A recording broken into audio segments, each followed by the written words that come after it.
Any little bit of good news on trade is a good news for the equity market. It's Thursday, May the 8th, and this is Markets with Megan. If you like this podcast, please subscribe, hit that alarm bell. You can share with friends, family, or colleagues. But we're here today to discuss what we heard from the White House this morning, and it was that there's been some deal arrangements made between the U.S. and the United Kingdom. This is the first one with our allies, so the equity markets are taking this with quite an optimistic tone. So let's talk about what we know at this moment. First of all, the United Kingdom is going to fast track U.S. goods through their customs, so it's going to streamline U.S. products to get into the U.K. market. They're going to ease some of the trade barriers that we've seen for things like ethanol, beef, agricultural, even some machinery.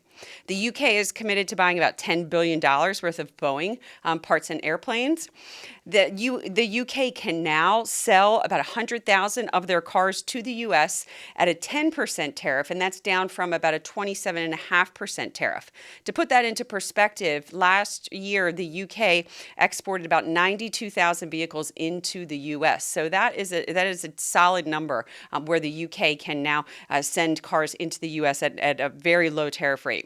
The U.K. can also now sell steel to the U.S., and that's basically duty free.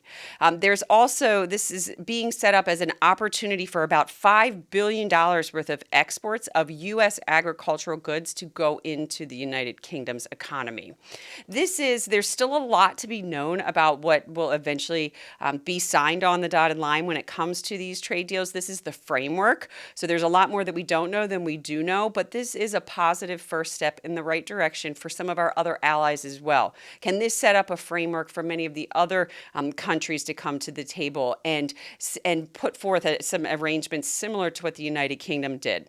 So as we've talked about in the past, when it comes to the equity market, we saw the very violent moves lower after Liberation Day, and we knew that because that Liberation Day had put out a worst case scenario from a trade perspective, that any little bit of good news could result in equities rallying, and we're seeing that today.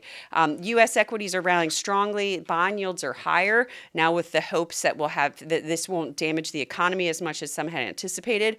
The sectors that are leading today within the U.S. are the discretionary, the industrials, energy, materials, and those lagging are some of the more defensives like staples, utilities, and healthcare. That's all we have today. If you want a history of our podcast, you can go to marketswithmegan.fm. Thank you.